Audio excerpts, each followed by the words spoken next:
Oh, good day, YouTubers, and thank you for tuning in to today's voting video on YouTube. Do you remember I showed you all these toy cars throughout the rest of this March? Because it was the lead up to the Formula 1 Sky Sports thing. And strangely enough, I've actually been straightforward thinking back to myself of what sort of video idea have I actually thought of until I recently realised that this bus has got broken wheels, and same with this car here that also has broken wheels. And in this video, I'm actually just going to show you that if your toy car or toy vehicle is broken or has little patches of glue that are straightforward being stuck over and has been dried up, and then all of a sudden the wheel starts to fall apart in your hands, well, I might show you a very good tutorial on how to basically restructure and refit them wheels like so. Hopefully this will be a bit of a very interesting tutorial on how to refix them vehicles and refit the wheels like so. First off, I've got a few key components. You need your vehicles, of course. You also need, of course, the wheels that have also fallen apart from the vehicle, of course. There you go, which looks more like that. So, there you go. These are the wheels that have already fallen off. That is the wheels from the bus. That actually overall have started to fall apart in my hands. And of course this, I might as well just plonk it like so. But we're not going to do that yet, because we need some super glue. But I might show you some very good techniques on how I use the super glue. And also, you can also grab a brush. But I'm going to use the stick, or maybe any other wooden thing, like a little wooden lollipop stick. Would have been so much better. I'm just going to use this drumstick. Okay, so what I'm going to do is I'm just going to show you how I implement the glue into the toys, which have already been broken apart. So first off, I'll just straightforward plonk the vehicle into the remaining axle here. I might actually talk about the straws, which are like the little chassis type areas. Oops, a bit of glue dripping here. One thing to note, because I'm straightforward glue from here, I don't want this wheel to actually come along and stick onto this section here, because all it's going to do is stick into the body, and we don't want that because it will pretty much hamper the car from actually moving the wheels. So I'm just going to grab it from here and then just push it a little bit. I'm just going to push it. Oh, that was a little bit too firm. Okay, so I've plonked the wheel back on, and I'm actually just going to start implementing the wheel on this car here, remembering just don't add too much super glue, because you end up having blots like this one right here. This car here has already got like a big blot right there, so I'll just straightforward remove that. And I can just straightforward come along and refill them details with a little marker pen. But I'm just going to straightforward glue on the section that was already broken off by me. Always remember to throw these little plastic like bits. They can be they can just go to the bin. Obviously, they're just, I don't know, they can just go ahead and be struck to the bin. Okay, so there you go. Always make sure that it's very close. In a sense, whenever I'm using glue, I always make sure that the glue is aligned to the broken part of the vehicle, of the wheel itself too. If there are little bits of it, I can just come along and strip it off. If it doesn't, I can just straightforward use a pair of scissors, but it might probably make the problem a bit worse. So this is how, obviously, to remove the excess amount of material in the vehicles, I can just somehow, without damaging the axle and stuff. There you go. I can just straightforward somehow.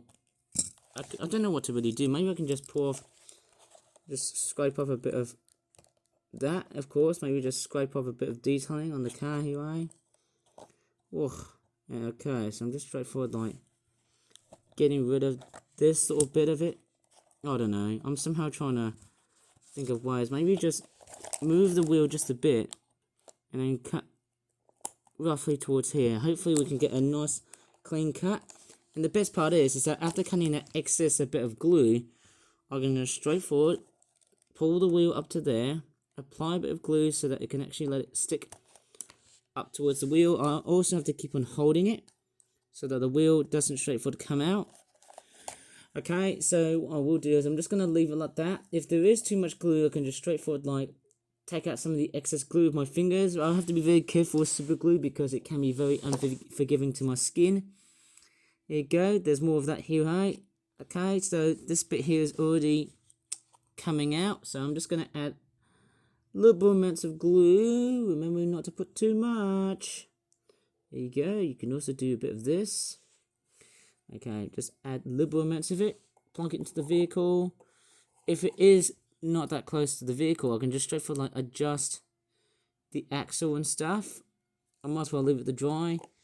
Same with the other one here as well. Let me just plonk it back to the actual wheel, remembering not to glue onto the inner part of the wheel, which is this section here, this little brown section here. I'm only trying to keep the outer artwork very much stuck in, because obviously that's the main part I'm always after for.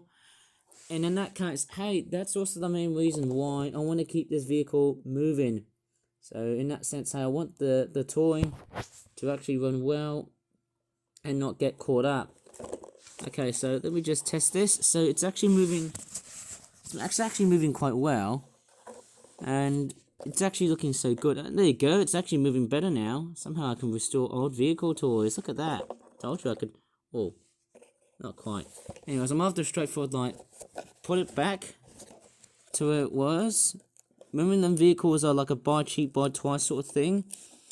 Even though they're made in this country, be it in the UK or China and that kind of place, obviously they don't really seem to be built to last. I mean, it's not that great, but oh well, that's how it is. So basically, if the wheels are a bit bent, I can just straightforward like pull them just a bit over to that side, a little bit of a, let's just say, bit of a few degrees an angle towards me and not away from me, because if it's away from me and when it's folded like that, it'll just look like a car that just be very dysfunctional, or any other vehicle in general. So always making sure that, especially with new ones, I'm just double checking of what the wheel conditions are like. I always make sure that the wheel conditions are fairly good. If they are starting to pop out, in particular larger ones, which in a sense they're more vulnerable because of their huge size wheels, I can just come along and resurface the glue back again, like these ones there. These ones tend to flex more easily because of their size, and also because of their size, the way the glue's been joined, it's not that great. So I'm just going to add little bits of it. There you go. I'm just obviously adding tiny bits of glue to basically make the vehicles stay into place and keep it into shape without actually breaking the entire thing.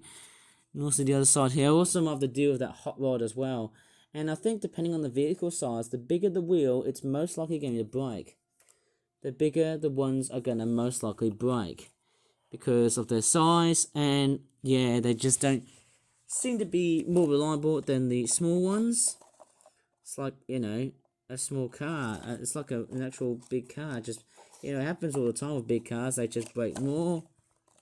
Oh, look at that. Look at that hot rodder. Crazy hot rodder that needs a bit of gluing in. Maybe if it's literally like, I can't really tell, but maybe if it's like a little bit loose, depending on the size of and the length of the axle, depending on how loose the axle is, I often don't really seem to put that much glue onto the part where the axles are joint here, unless if it's quite a big amount of space. So that's what I tend to do. But this is just a bit of an insight video into how I fix my vehicles. And of course, yes, if you can't replace, let's just say if I grab a truck that I had, and of course it's got wheels which has just been bent. Unfortunately, what you can do is you might as well just have to start over again. If you find it too impossible, you might as well just make more new wheels, and then if it has more broken bits on it, you can just straightforward take them out, and you can go ahead and cut out some more cardboard. I might show you in another time, in another video, on how to actually make the wheels for the cars and that kind of stuff, and how to replace them. Anyways, I'm going to leave this video here because I'm straightforward desperate to make another toy car. And if you really enjoyed this video so much, please give this video a like, subscribe more for that toy reviews in the future, and that kind of stuff. As always, thanks so much for watching, and I hope that really made you fix your toy cars from my company. Thanks for watching, and bye for now again.